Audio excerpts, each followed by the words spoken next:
right now, and of course, that's why I can't do it, because you watch these games and you're just like, gosh, I kind of was right, and now I'm wrong. And now you're right, because see, with underdogs or the lesser teams, sometimes it's like one or two mistakes and everything changes. He says you were 11-5, so pretty good year overall. Not bad. Okay, your best bets. Just don't lose the best bet the rest of the year. I think that'd be awesome. Yeah, go undefeated. Right. DraftKings, if I do that, they should pay me big money. $10. Yeah, $10 I should get the $1,000. Our pick six has hit the midway point. Here's number 3, Kirk Cousins, who did not throw a pick six in the game. There weren't any touchdowns for the team that did beat them, the Pittsburgh Steelers. Yeah.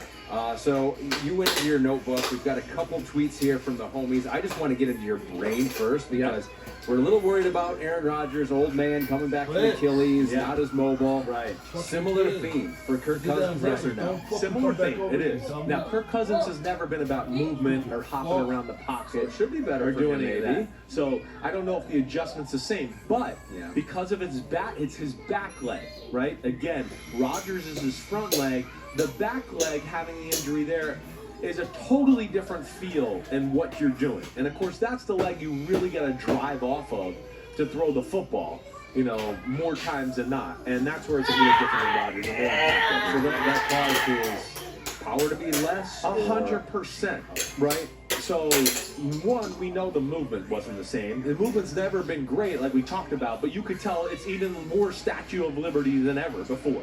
There's zero movement. There's zero let me get out of the pocket. And I'd be lying to you to tell you that I think it affected some of his decisions. And he's like, oh, things are getting close to me and people are getting close to my legs. Let me just get it out. Absolutely. There's no doubt that affected him. There was a few throws in the game, and I know I wrote them in the notes where I went, hey, you just got to stand in there. This guy's about to be open. Or you got to be a little more aggressive with popping your leg. You're going to throw a touchdown, but you threw a bad ball, right? Because you're not throwing the proper way.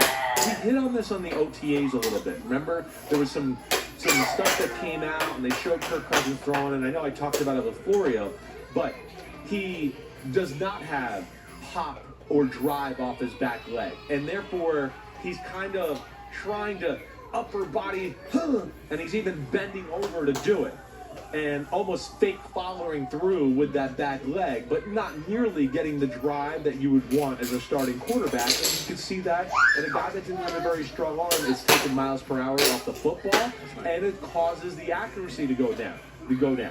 Right? He missed a few throws because he's having to give it, what I always joke about, the old steroid jerk, and be like, like, you should never have to do that throwing a football. Like, I sometimes hear my son do that, and I go, dude, it's not that much work to throw. You don't need to go, like, if you're doing that, you're doing something wrong. You're making muscles work that shouldn't be working to do it. Like, Patrick Mahomes is not throwing a 20-yard in cut making that sound. He's just going, laser, yes. Right, so that's where, and that's where it was a little concerning from that aspect. And yes, he had to move a few times, and I think I wrote, he looked like Fred Flintstone. It took 45 steps on the car to get him going. And those are the things that concern me a little bit as we go forward. So let's dissect a few things here. We have a screenshot on his stance here in Atlanta. So this is Luke Braun, NFL, that sent this in, or tweeted this out. Kirk in Mini was very comfortable with his stance. Now they have him rocking the Mom I Threw Up. I'm honestly mad. I don't get that reference necessarily. If you throw up, this is what you look like. I guess. He does look sad. Yeah, it's funny. Is this a problem? I'm unfamiliar with what's happening with the screenshot. No, this is not a problem. So here's the thing. I saw this yesterday too a little bit, and I know people. This has nothing to do with his foot or his ankle or his Achilles, right? This has nothing to do with that. This has everything to do with what they're coaching him to do. Okay? They are going to be a shotgun. We're not going to forget about Bijan Robinson running the football, and we're going to run downhill even when we're in the shotgun, right? I like what they're doing here. Okay, so he's standing like this because the run game is going to be a real thing. If your legs are always cockeyed or with one leg behind, right? There's going to be certain runs and certain things where the back is located where it's going to be awkward when you get the shotgun snap and now you're like putting your legs back in another way.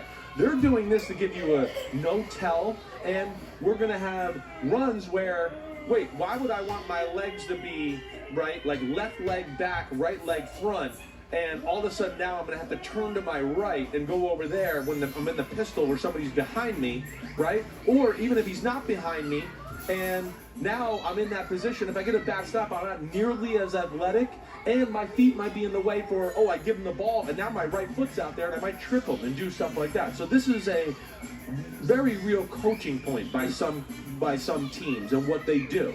And I think it's more because they know they're going to run with Bijan Robinson. They know they're going to run downhill with him and get in the pistol. And I like that aspect, but that's why he's in that position, certainly. I've gone through that a little bit, too, in my career.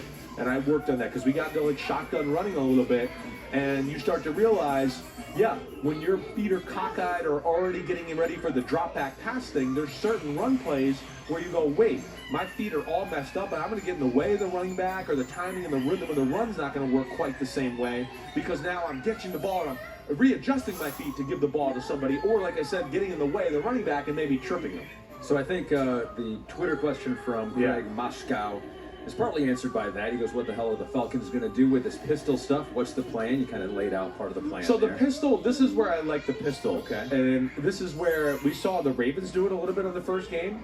And this is where I'm a believer in the quarterback getting underneath the center to run the football. See, now they probably want to do that, but they know he's not going to be able to drive out from underneath the center a whole lot underneath, right? So they're going, let's just go in the pistol. That's easy for him. Then driving out, maybe our right guard stepping on his bad foot, and all of a sudden it tears his Achilles again or something like that, right? So I think that's probably part of it.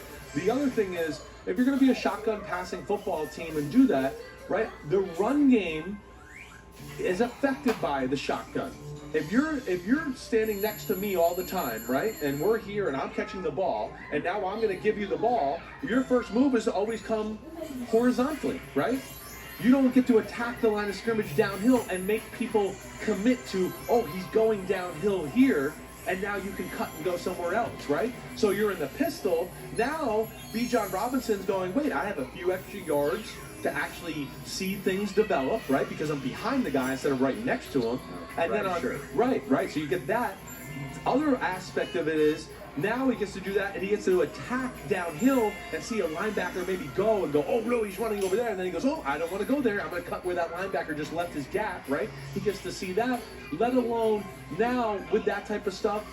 When you turn your back to the backside defensive end or maybe a backside weak linebackers on the line of scrimmage and he thinks you're handing it off, we pulled it for play action pass, it's a totally different look than I'm in the shotgun and I faked it and put the ball out right in front of me for everybody to see. It does not have nearly the same effect. So I think that's probably part of the reason they're doing that. It is the reason. I know that. And eventually perhaps he'll be under center with some of that when he can push off. I would think so. I think this is why they're doing it. To do it. The pistol, I know. Under center outside of just if your quarterback is not able to. I think that again, hey, if you're going to be a shotgun throwing team and you want to tie it together that way and do that, then it's a good way to do it. But I think between the downhill, the ability now when you're like that downhill to see the cutback lane is a big thing too. Not only just because of you're attacking the hole like the linebacker, I'm saying, but good quarterback coaches and offensive coordinators I was with too, where